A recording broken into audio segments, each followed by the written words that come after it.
आज की बात अब हर शाम सोमवार से शुक्रवार 8:30 बजे से। बड़ी खबर महाराष्ट्र से है, जहां पर परभणी में हनुमान मंदिर में हादसा हो गया है। इस हादसे में 5 लोगों की मौत हुई है, तो वहीं 18 से 20 लोग जख्मी हैं। प्रधानमंत्री नरेंद्र मोदी ने भी हादसे पर दुख जताया है। इस हादसे का एक सीसीटीवी फुटेज भी सामने आया है, जो इस वक्त आप देख रहे हैं। मंदिर प्रांगण में बन रहे सभा मंडप की छत अचानक से भरभरा कर गिरती हुई आपको इस तस्वीर में दिखाई देगी। जिस वक्त ये हादसा हुआ उस वक्त मंदिर में भक्तों की काफी भीड़ थी।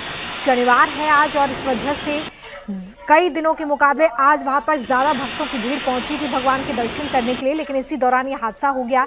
मुख्यमंत्री देवेंद्र फडणवीस ने भी हादसे का संज्ञान लिया है। अधिकारियों को तत्काल मौके पर पहुंचकर राहत बचाव कार्य के निर्देश दे दिए गए हैं। इसी खबर पर ज्यादा जानकारी के साथ राजेश जुड़ गए। राजेश, राहत बचाव कार्य कहां तक पहुंचा है? अब तक कितने लोग निकाले जा चुके हैं? देखिए, मलबे के नीचे जो लोग दबे थे उन्हें निकाला गया है और पास के 2 सरकारी अस्पताल हैं, वहां पे उन्हें दाखिल किया गया है। 18 लोग इस पूरे हादसे में जख्मी बताए जा रहे हैं और 5 लोगों की मौत हुई है। जो आधिकारिक रूप से जो आंकड़े आए हैं उसमें यही बताया जा रहा है। और दोपहर के 3 बजे के करीब में यह हादसा हुआ, जब लोग पूजा अर्चना कर रहे थे। शनिवार का दिन है, हनुमान जी का दिन है, और यही वजह है कि मंदिर में आज भीड़ जो है वो ज्यादा थी। दोपहर में एकाएक जो निर्माणाधीन मंदिर है उसका एक पिलर जो है वो खिसक के नीचे गिरा, जिसके वजह से जो निर्माण कार्य में जो इस वक्त वहां पे पिलर बने हुए थे या जो छत थोड़े बने थे वो भक्तों पर आ गिरे। भक्त उसके नीचे दब गए। हालांकि पुलिस प्रशासन और जो सरकारी मशीनरी थी वो वहां पर पहुंची और लोगों को निकाला गया, लेकिन अस्पताल ले जाते वक्त ही 5 लोगों की मौत हुई है और 18 लोग जो हैं वो जख्मी हैं, जिसमें से 4 की हालत जो है वो गंभीर बताई जा रही है। जी अच्छा राजेश, क्या किसी तरह की कोई लापरवाही भी सामने आई है जिसकी वजह से ये स्ट्रक्चर गिर गया? क्योंकि हम देख रहे हैं कि स्ट्रक्चर जो है वो भी बन ही रहा था, बावजूद इसके वहां पर शायद प्रसाद लेने के लिए लोगों की भीड़ लगी हुई थी और तभी ये स्ट्रक्चर उन लोगों पर गिर गया। क्या वहां पर किसी तरह का कोई प्रतिबंध नहीं लगाया गया था ताकि लोग उस एरिया में ना जाएं?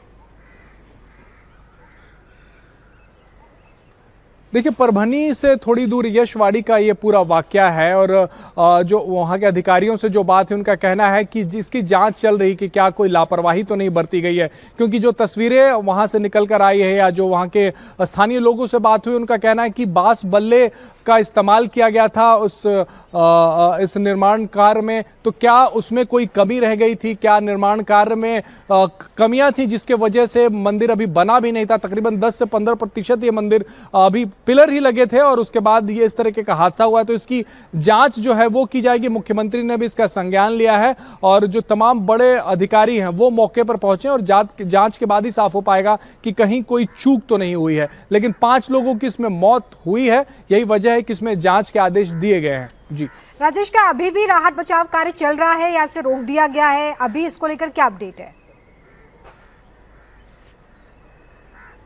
देखिए, मलबे के नीचे जो लोग दबे थे उन्हें निकाल लिया गया है। अब इस वक्त अस्पताल में भागदौड़ की स्थिति है, वहां पर इलाज जो है वो किया जा रहा है। ग्रामीण इलाका, यही वजह है कि जिन्हें पास के शहरों में ले जाने की जरूरत पड़ रही है वहां उन्हें ले जाने की कोशिश जो है वो इस वक्त की जा रही है। अगर हम जो मौकाए वारदात की बात करें तो वहां पर से अभी जो है मलबे के नीचे जो लोग दबे थे कम से कम उन सारे लोगों को निकाल लिया गया। अभी जो स्थानीय प्रशासन से हमारी बात हुई उनका कहना है कि अब मलबे को हटाने का काम चल रहा है, लेकिन जो लोग अस्पताल में पहुंचे हैं, जो 18 लोग जख्मी हैं, उनके इलाज की बेहतर व्यवस्था की जाए, इसकी कोशिश जो है वो की जा रही है।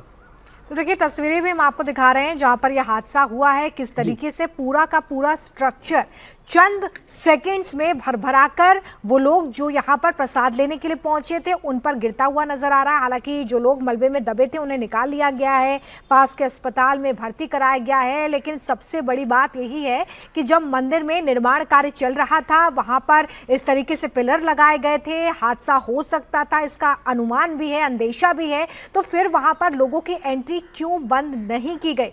इस वक्त जो ऑफिशियल्स हैं उनकी तरफ से क्या जानकारी राजेश आपको मिल पा रही है कि प्राथमिक तौर पर क्या किसी की जिम्मेदारी यहां पर तय की गई है कि किसकी वजह से, क्या वजह रही है जिस वजह से ये पूरा का पूरा स्ट्रक्चर गिरा?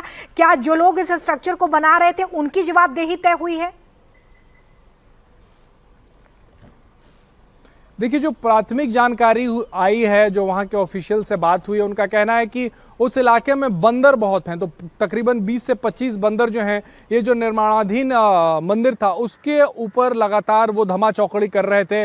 तो शुरुआती जो स्थानीय लोगों ने बताया है वहाँ के प्रशासनिक अधिकारियों की इस वजह से यह हादसा हुआ होगा, ऐसा लगता है। लेकिन ये जांच के बाद ही साफ हो पाएगा, क्योंकि अभी मंदिर बनना शुरू हुआ था। यानी कि आप तस्वीरों में देखेंगे, दर्शक देखेंगे तो समझ में आएगा कि अभी सिर्फ पिलर लगे थे, पूरी तरीके से स्लैब भी उसके ऊपर नहीं डाला गया था। और उसमें इस तरीके का अगर हादसा होता है तो कहीं ना कहीं चूक हुई है, निर्माण में चूक हुई है। साथ ही अगर इस तरह के कोई भी अंदेशा था, क्योंकि बांस बल्ले हम तस्वीरों में नजर आ रहा है, देख रहे हैं, तो अगर गिरने की संभावना थी तो आखिर जो श्रद्धालु वहां पे आ रहे थे उनको रोका क्यों नहीं गया, या उनकी संख्या जो है वो नियंत्रित क्यों नहीं की गई कि मंदिर में आप जब जा रहे हैं तो तकरीबन 3 से 4 की संख्या में ही जाएं, एक ही साथ बहुत ज्यादा भीड़ करने की जरूरत नहीं। तो कहीं ना कहीं चूक तो हुई है, ये नजर आ रही है, जिस वजह से इतना बड़ा हादसा हुआ है। लेकिन जब तफ्तीश होगी, जब जांच होगी, तब पता चल पाएगा कि आखिर ये चूक